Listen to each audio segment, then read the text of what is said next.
Está escrito em 1 Pedro, capítulo 2, versículo 9, o seguinte: Vocês, porém, são geração eleita, sacerdócio real, nação santa, povo de propriedade exclusiva de Deus, para anunciar as grandezas daquele que os chamou das trevas para a sua maravilhosa luz. Meu irmão, minha irmã, nós nascemos, fomos criados e hoje vivemos em um mundo que nos diz o tempo todo e de várias formas que o grande desafio da vida é ter.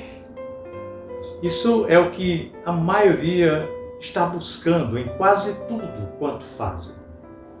Nós queremos ser competentes, ser capazes e competitivos o bastante para ganhar o bastante, para podermos ter o bastante. Porém, o que significa o bastante, muitas vezes não paramos para pensar. Se é possível mais, por que não? Desconfio que, em média, quem tem menos busca mais ao Senhor, vai mais ao templo, lembra-se mais de Deus. Talvez eu esteja até errado, mas é minha desconfiança. Porém, não me interprete mal. Eu creio que ter importa sim. E não precisamos aplicar esta questão a uma condição excludente, digamos assim, como ou ter ou ser. Isso porque nós podemos ter e ser ao mesmo tempo. E podemos ser mesmo não tendo. Porque ter não é pecado e diria que é importante e necessário. É uma bênção ter o suficiente para não passar necessidade, para desfrutar conforto com a família, para satisfazer algum desejo, para realizar algum sonho. É importante sim, mas é preciso cuidado, porque ter pode nos desviar do ser, e o sentido está do ser, e jamais devemos comprometer o ser pelo ter. O seu desafio diário, meu irmão, é ser. Não se distraia do ponto de esquecer-se disso. Ao dizer aos cristãos, vocês são, o apóstolo Pedro está tocando exatamente nesta questão. Ele está encorajando aqueles irmãos, onde a maioria não tinha muito e alguns quase nada. Mas eram por causa de Cristo. Em Cristo haviam sido perdoados, reconciliados e incluídos nos propósitos de Deus para a história. Outros rejeitavam a Cristo, mas eles haviam crido e isso mudava tudo na vida deles. Outros consideravam Jesus uma farsa. Eles, porém, creram no Senhor como Salvador. Eles cantavam em honra a Cristo e o serviam como Senhor, cuidando de si mesmos e dos outros.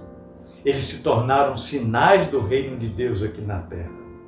Lendo hoje as sagradas palavras de Pedro, devemos abraçar o desafio de viver a mesma identidade daqueles irmãos e irmãs do passado.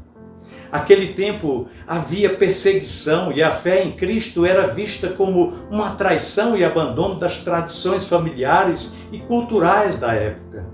E isso suscitava desprezo e muitas vezes ira contra os cristãos. E o próprio Império Romano revelou-se um inimigo do caminho, como foi chamada a fé cristã por um bom tempo. Aqueles irmãos deveriam manter em mente em que eles eram, quem eles eram. Eles eram.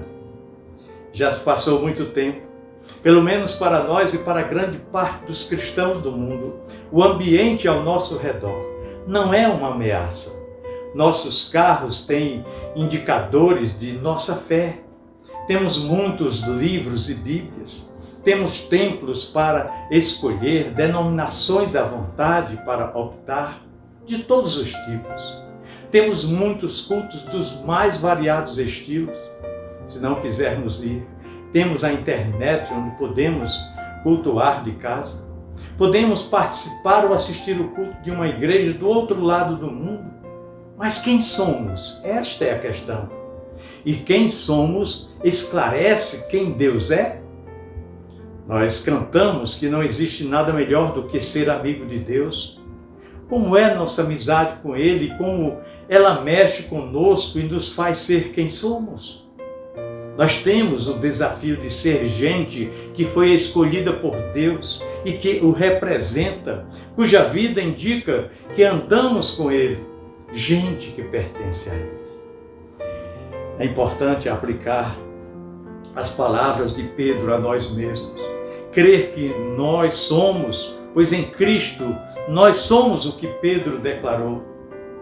Há mudanças necessárias? Sim. Há fraquezas dificultando? Também. Faltam algumas respostas? Também faltam. Deus sabe, mas devemos crer e uma vez mais hoje sejamos quem Cristo, pela morte na cruz, nos deu o direito de sermos. E que alguém hoje saiba quem Deus é por causa de quem cada um de nós somos em Cristo.